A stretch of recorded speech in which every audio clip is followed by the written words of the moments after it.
মাসিমণি মৌলি তোমার মেয়ে নয়, এই বাণী তোমার মেয়ে। হ্যাঁ বন্ধুরা, এমনটাই ঈশানীকে বলছে অনিরুদ্ধ। তাই সম্পূর্ণ জানতে ভিডিওটিতে লাইক দেওয়া, চ্যানেলটি সাবস্ক্রাইব করে দেখতে থাকুন। গল্পের শুরুতে দেখা যাবে অনিরুদ্ধ নকুলকে বলে, কিন্তু নকুল কাকা আমি এটাই বুঝতে পারছি না, এই মাস্টার মাইন্ডটা করলো কে, এই প্ল্যানটা কার? তখনই নকুল বলে, নয়নতারা রয়, আমার মা, যে শিবনাথ রায়ের দ্বিতীয় স্ত্রী। তখনই অনিরুদ্ধ বলে, মানে ঠাম্মি? কেন? ঠাম্মি হঠাৎ করে এরকম একটা কাজ কেন করতে গেল? তখন নকুল বলে, এসব কিছু হয়েছে আমার জন্য। কারণ আমার মা চেয়েছিল আমার মেয়ে বা আমার তার উত্তরাধিকারী, ওই রয় বাড়ির উত্তরাধিকারী হোক। আর আমার অপমানটা না আমার মা সহ্য করতে পারেনি, সেই বদলা নিতেই এই কাজটা করেছে। তখন অনিরুদ্ধ বলে, ও অপমান মানে? তখন নকুল বলে, অনেকদিন আগের কথা, তারপরেও আমি তোমাকে বলছি, আমি তোমাকে সবটা খুলে বলছি। আমি ওই বাড়িতেই থাকতাম, আর আমি আমার মায়ের আগের পক্ষের সন্তান। আর শিবনাথ রায়ের আগের পক্ষের সন্তান হলো ওই পিনাকি। পিনাকি আমাকে খুব আদর করতো, নিজের দাদার মতো। ভালোই ছিলাম। আর নমিতা, নমিতা ওই বাড়ির পরিচালিকা ছিল, সেটা তো তুমি জানো। তখনই অনিরুদ্ধ বলে, হ্যাঁ আমি জানি নকুল কাকা, তাতে কি হয়েছে? ভালোবাসা তো আর কাজের মেয়ে দেখে হয় না। তখন নকুল বলে, সেটা কোনো কথা নয়, কিন্তু আমি না অল্প বয়সেই নমিতার সঙ্গে আগেই একটা সম্পর্কে জড়িয়ে পড়েছিলাম, যার জন্য আর্য আগেই গর্ভে ছিল নমিতার। তখন আমি ওই যে নয়নতারা রায়ের রক্ত বইছে আমার শরীরে, তাই আমি সেটা মেনে নিতে পারিনি। আর আমি নমিতাকে বিয়েও করতে চাইনি। তখনই শিবনাথ রায় আমাকে শাসন করে আমার আর নমিতার দাঁড়িয়ে থেকে বিয়েটা দিয়েছিল। যেই শাসনটা আমার মায়ের করার কথা ছিল আমাকে, সেই শাসনটা আমাকে শিবনাথ রায় করেছিল। আর আমাকে বাড়ি থেকে বের করে দিয়েছিল। সেই অপমানটা না আমার মায়ের বড্ড গায়ে লেগেছিল। সেটা কিন্তু শিবনাথ রায় ভালোই করেছিল। আমি এখন বুঝতে পারছি যে আমার ভালোর জন্যই আমাকে শাসন করেছিল শিবনাথ রায়। আর আমাকে এই শাসনটা করা দরকার ছিল, কিন্তু আমার মায়ের কাছে সেটা অপমান মনে হয়েছে। আর সেই জন্যই আমার মা চেয়েছিল যে তার উত্তরাধিকারী ওই বাড়ির উত্তরাধিকারী হোক। আর তখনই দেখো, সেই দিনই আমার মেয়েও জন্মগ্রহণ করে, মৌলি। আর দেখো, আমার মেয়ে মৌলি ওই বাড়ির উত্তরাধিকারী হয়ে গেল। আর যার হওয়ার কথা সে ঘাটে পথে কষ্ট করে বড় হলো। তখনই অনিরুদ্ধ মনে মনে বলে, তাই তো, যার উত্তরাধিকারী হওয়ার কথা সে কষ্ট করলো, লড়াই করলো, তারপরে বড় হলো। এদিকে অনিরুদ্ধ বলে, কিন্তু নকুল কাকা আপনি তো সবটা জানতেন, আপনি কেন বলেননি? তখন নকুল বলে, ওই যে নয়নতারা রায়ের রক্ত আমার শরীরে, তাই আমিও হয়তোবা কোথাও চেয়েছিলাম যে আমার মেয়ে ওই রায়বাড়ির উত্তরাধিকারী হোক। সেই জন্যই আমি কাউকে কিছু বলতে পারিনি অনিরুদ্ধ। কিন্তু এখন আমি বুঝতে পারছি যে নয়নতারা রায় যে চারা বীজ ওই বাড়িতে পুঁতেছিল, সেই মৌলি এখন এতটা ডেঞ্জারাস হয়ে গেছে যে সে তার বাবাকেও মেরে ফেলতে দ্বিধাবোধ করে না। আমাকেও মেরে ফেলার চেষ্টা করেছিল। তখনই অনিরুদ্ধ বলে, নকুল কাকা আমি না ভাগ্যকে কখনো বিশ্বাস করতাম না, কিন্তু এখন বিশ্বাস করি। ভাগ্য এমন একটা জিনিস, না হলে দেখুন বাণী সেই মাসিমণির সঙ্গেই মাসিমণির জীবন বাঁচিয়ে রয় বাড়িতে পা রাখলো। আবার দেখুন আমার মা, তারপরে সবাই চেয়েছিল যে আমার সঙ্গে রয় বাড়ির মেয়ের বিয়ে হোক। আর যেভাবেই হোক না কেন সেই বাণীর সঙ্গেই আমার বিয়েটা হলো। দেখুন তো, এটা ভাগ্যের কি পরিহাস। ভাগ্য কিন্তু সেই একসঙ্গে মিলিয়ে দিল, কিন্তু সেটা অন্যভাবে। আবার বাণী কিন্তু আমারও জীবন বাঁচিয়েছিল। বাণী ছোটবেলায় আমার জীবন বাঁচিয়েছে, তাই বাণীকে তো এবার আমি তার ন্যায্য অধিকার ফিরিয়ে দেবই, যেই কথাটা এতদিন ধরে কেউ জানে না, কিন্তু এবার তো সবাইকে জানতেই হবে। তখনই নকুল বলে, নানা অনিরুদ্ধ, মৌলি কিন্তু খুবই ডেঞ্জারাস। ও কিন্তু নিজের স্বার্থের জন্য যে কাউকে খুন করতেও দ্বিধাবোধ করবে না। এমনকি আমাকেও মেরে ফেলার চেষ্টা করেছিল, সেটা তোমাকে মনে রাখতে হবে। তখন অনিরুদ্ধ বলে, যাই হোক না কেন নকুল কাকা, আজকে তো আমি বাণীর অধিকার বাণীকে ফিরিয়ে দিবই। ওই মৌলি অনেক অত্যাচার করেছে, মৌলি অনেক কিছু করেছে, যার ওই রয় বাড়ির সিংহাসনে থাকার কথা, তাকে আমি ওই বাড়িতে আজকে প্রতিষ্ঠা করব। আজকে তো অক্ষয় তৃতীয়ার দিন, সবকিছু ভালো হবে। এই বলেই অনিরুদ্ধ সেখান থেকে বেরিয়ে যায়। তারপরে বাণীকে বলে, বাণী চলো রায়বাড়িতে যেতে হবে। তখন সাথী বলে, কেন রে অনিরুদ্ধ, ওই বাড়িতে কেন যাবি? তখনই বাণী বলে, মিস্টার চ্যাটার্জি আপনি তো বলেছিলেন ওই বাড়িতে যাওয়ার দরকার নেই, তাহলে আমি অপমানিত হব। তাহলে আজকে কেন আপনি নিয়ে যেতে চাইছেন আমাকে? তখন অনিরুদ্ধ বলে, কারণ আজকে একটা শুভ দিন, আজকে তোমার ওই বাড়িতে যাওয়া দরকার। চলো আমি তোমাকে নিজে নিয়ে যাব। তুমি আজকে ওই বাড়িতে যাবে, সবার সঙ্গে দেখা করবে, সবাইকে প্রণাম করবে না, চলো। তখন এই কথা শুনে নকুল চমকে যায়। আর মনে মনে বলে না না, অনিরুদ্ধকে যে করে হোক আটকাতে হবে। তখন নকুল বারবার করে আটকাতে চাইলেও অনিরুদ্ধ কোনো কথা শোনে না, সেখান থেকে বাণীকে নিয়ে বেরিয়ে পড়ে।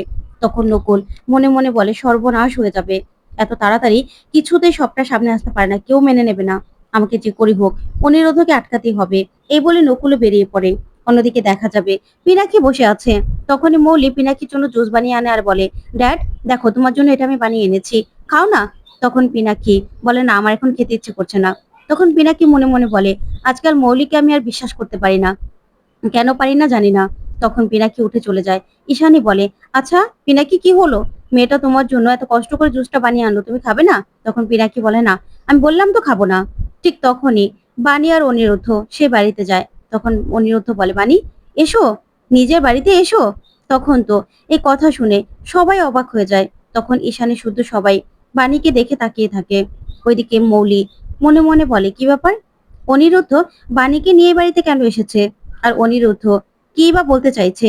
নিজের বাড়ি মানে কি বলতে চাইছে অনিরুদ্ধ? তারপরে দেখা যাবে সেখানে পিনাক্ষী, তারপরে দাদু, নয়নতারা আসে। আর এদিকে অনিরুদ্ধ বলে, বাণী নাও, তোমার বাবা মাকে প্রণাম করবে না? বাবা মাকে প্রণাম করো। তখন অনিরুদ্ধর মুখে এমন কথা শুনে সবাই হাঁ করে তাকিয়ে থাকে। তখন বাণীও বুঝতে পারে না যে অনিরুদ্ধ এরকম ভাবে কথা বলছে কেন। তারপর দেখা যাবে দাদু বলে, তোমরা এখানে কি করছো? তখন মৌলি বলে, আচ্ছা অনিরুদ্ধ, তোমার কি লজ্জা শরম নেই না, সেই আবার এখানে চলে আসলে? তখন অনিরুদ্ধ বলে, মানে আজকে অক্ষয় তৃতীয়ার দিন, আর বাণী সবাইকে প্রণাম করতে এসেছে আর প্রসাদ খাওয়াতে এসেছে, এখানে সমস্যার কি হলো? আর তাছাড়া যার যেখানে থাকার কথা সে তো সেখানেই থাকবে, তাই না? তখন মৌলি ভয় পেয়ে যায়, মনে মনে বলে, অনিরুদ্ধ কি তাহলে কিছু জানতে পারলো? ওইদিকে অনিরুদ্ধ সবাইকে প্রসাদ খাওয়াতে যায়। তারপরেই মৌলি মনে মনে বলে, অনিরুদ্ধর কথাগুলো এরকম লাগছে কেন, ওর হাব ভাবটাই বা এরকম কেন, ও কি বলতে চাইছে সবার সামনে? নকুল সরকারের কি তাহলে স্মৃতি ফিরে আসলো? ও আবার সবটা বলে দেয়নি তো? ওইদিকে বাণীকে বসিয়ে দেয় পিনাক্ষী আর বলে, বাণী এত সদ্য সদ্য তোমার একটা অপারেশন হয়েছে, তোমার ওঠা ওঠা উঠতে হবে না, এখন শরীর ঠিক আছে তো? তারপরে দাদি বলে, আচ্ছা আমি তো এটাই বুঝতে পারছি না, তোমরা এখানে কি করছো অনিরুদ্ধ? তখন নয়নতারা বলে, তুমি বুঝতে পারছো না? এই যে অনিরুদ্ধ বাণীকে এনে এখন, এতদিন তো পিনাক্ষী ছোট বাবু ছিল, এখন পিনাক্ষীকেও বাবা বানানোর পরিকল্পনা করছে, তাই তো? তখন অনিরুদ্ধ বলে, কেন ঠাম্মি, বাবা আর মাই তো, এখানে আর নাটক সাজানোর কি আছে? কি মৌলি, আমি ঠিক বলছি না? তখন তো মৌলি তাকিয়ে থাকে। তারপরেই বাণী বলে, মিস্টার চ্যাটার্জি আপনি কি করতে চাইছেন বলুন তো, হঠাৎ করে আমাকে এখানে কেন নিয়ে আসলেন? তখনই অনিরুদ্ধ বলে, বাণী তুমি গুরুজনদেরকে প্রণাম করবে না, তোমার মা বাবা তাদেরকে প্রণাম করবে না? তখন এই কথাতে নয়নতারা বলে, আচ্ছা অনিরুদ্ধ এখন আবার কি শুরু করেছো? এই বাণী ডাকাত রানী তোমাকে উল্টাপাল্টা বুঝিয়েছে তাই না? এই বাড়িতে থেকে অধিকার ফলানোর চেষ্টা করছো, সেটা না আর হবে না। তখন অনিরুদ্ধ হাসতে থাকে আর বলে, ঠাম্মি অধিকার কেন ফলানোর চেষ্টা করব, যার অধিকার যেখানে সে তো সেখানেই থাকবে, তাই না? এটা তো সত্যি। তখন তো মৌলি তাকিয়ে থাকে। ওইদিকে ঈশানী কিছুই বুঝতে পারে না যে অনিরুদ্ধ কেন এসব কথাগুলো বলছে। তখন পিনাক্ষীও বুঝতে পারে না। ওইদিকে মৌলি সবটা বুঝে যায় আর ঘামতে থাকে আর প্রচন্ড ভয় পেয়ে যায়, মনে মনে বলে, তাহলে কি অনিরুদ্ধ সবটা জেনে গেল? এবার কি হবে, আমি কি করে সবটা সামলাবো? ওইদিকে নয়নতারা দাদুকে বলে, ওগো শুনছো, এই বাণী ডাকাত রানীর জন্যই অনিরুদ্ধ এখানে এসে দেখেছো নাটক করছে, এই মেয়েকে এই বাড়িতে আবারও আবারও ঢুকানোর চেষ্টা করছে, তোমরা কিন্তু একদম ওদের কথা শুনবে না। তখন ঈশানীকে বলে, শোনো বৌমা, তুমি কিন্তু এই অনিরুদ্ধর কথা একদম শুনবে না। এরকম মেয়ে যদি এই রায়বাড়িতে হতো না, তাহলে আমি কবে তাকে রাস্তায় ছুঁড়ে ফেলে দিতাম। এই বাণীর মতো নাটকবাজ মেয়ে না আমি একটাও দেখিনি। এই মেয়ে সব সময় সবার ক্ষতি করারই চেষ্টা করেছে, কখনো কারো ভালো করেছে নাকি? আমি না এরকম মেয়েকে রায়বাড়িতে একদম সহ্য করব না। তখন অনিরুদ্ধ মনে মনে বলে, ঠাম্মি সেই জন্যই তো অনেক আগেই বাণীকে সরানোর চেষ্টা করেছেন, কিন্তু সফলটা হলেন কোথায়? তখনই বাণী বলে, মিস্টার চ্যাটার্জি এই আজকের দিনে কেন আপনি এখানে আসলেন বলুন তো? তখন অনিরুদ্ধ বলে, তোমার মায়ের সঙ্গে দেখা করবে না? তারপরেই অনিরুদ্ধ ঈশানীকে বলে, আচ্ছা মাসিমণি, আপনি তো ওকে মেয়ে বলেছিলেন তাই না? আপনাকে তো বাণী মা বলে, আপনার কি ওর জন্য একটু খারাপ লাগছে না? আপনি তো ওকে কত আদর করতেন, কত ভালোবাসতেন, তাহলে হঠাৎ করে কি হলো? আচ্ছা একবারও ভেবে দেখেছেন, আপনার আর বাণীর রান্না এক, তারপর রক্তের গ্রুপও এক, এটা কি সম্ভব? তখন তো ঈশানী ভাবতেই পারে না যে কি করবে। তখনই অনিরুদ্ধ দাদুকে বলে, আচ্ছা দাদু, আপনিও তো এত আদর করতেন বাণীকে, হঠাৎ করে এমন কি হয়ে গেল যে বাণীকে আপনি ভুল বুঝছেন? তখন নয়নতারা বলে, ওগো শুনছো, আমার মনে হচ্ছে অনিরুদ্ধ কোনো প্ল্যান করে এই ডাইনি ডাকাত রানীকে নিয়ে এখানে এসেছে। বুঝতে পেরেছো? তুমি কিন্তু ওর কোনো প্ল্যান সাকসেসফুল হতে দেবে না। তখন অনিরুদ্ধ বলে, কেন ঠাম্মি, আপনি ভয় পাচ্ছেন নাকি? শুনুন, যার যেখানে থাকার কথা, যার যেখানে সিংহাসনে বসার কথা, সে তো সেখানেই বসবে, তাই না? অন্য কেউ তো আর তার জায়গাটা নিতে পারবে না। তখন বাণী বলে, মিস্টার চ্যাটার্জি, আপনি এসব কি কথা বলছেন? অধিকারের কথা, এগুলো কি সব কথাগুলো বলছেন? এগুলো প্লিজ বলবেন না, চলুন আমরা এখান থেকে চলে যাই, তারপরে দেখা যাবে। অনিরুদ্ধ বলে, কেন? যার যেখানে অধিকার আছে, যে সম্পত্তির মালিক, সে কেন যাবে? তখনই মৌলি বলে, মানে অনিরুদ্ধ, তুমি তো এই বাড়ি থেকে নিজের অধিকার ছেড়েই চলে গিয়েছিলে, বলেছিলে তো যে এখানে নাকি শহরের সব থেকে বড় রেস্টুরেন্ট তুমি খুলবে। কি দাদু, আমি ঠিক বলছি তো? তখন দাদু বলে, হ্যাঁ অনিরুদ্ধ, তুমি তো আমাদেরকে চ্যালেঞ্জ ছুড়ে দিয়ে এই বাড়ি থেকে চলে গিয়েছিলে। তখনই অনিরুদ্ধ মৌলিকে বলে, কি মৌলি, তুমি নাটক করছো কেন? তুমি তো সব সত্যিটাই জানো। তখন তো মৌলি প্রচন্ড ভয় পেয়ে ঘামতে থাকে। তখন পিনাকি সেটা লক্ষ্য করে আর মৌলির কাছে আসার এসেই বলে, কি ব্যাপার মৌলি, এরকম ভাবে ঘামছিস কেন? তখন মৌলি বলে, কোথায় ড্যাড? না তো, আমি তো ঘামছি না। তখন পিনাকি বলে, এই তো আমি দেখছি তুই এরকম ভাবে ঘেমে যাচ্ছিস, কি হয়েছে, কিছু কি হয়েছে? তখনই অনিরুদ্ধ বলে, হ্যাঁ হয়েছে তো অবশ্যই মেশো, অনেক কিছু হয়েছে। তখনই বলতে যাবে, ঠিক তখনই নকুল চলে আসে আর এসে বলে, খুন, খুন, এই বলেই নকুল সঙ্গে সঙ্গে পড়ে যায়। তখন নকুলকে নিয়ে সবাই ব্যস্ত হয়ে পড়ে। তারপর নয়নতারা বলে, নকুল বাবা, তুই কি আবার অসুস্থ হয়ে গেছিস? ওইদিকে মৌলি মনে মনে বলে, এই নকুল সরকারও এখানে চলে এসেছে, এবার কি হবে?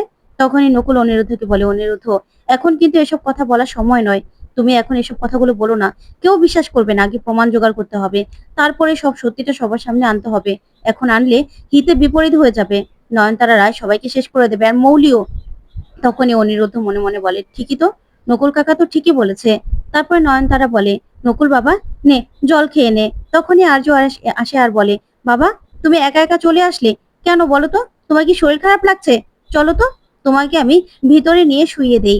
ওইদিকে অনিরুদ্ধ মনে মনে বলে, না, আমাকে আগে স্ট্রং কোনো প্রমাণ লাগবে, তারপরেই সব সত্যিটা সবার সামনে আনতে হবে।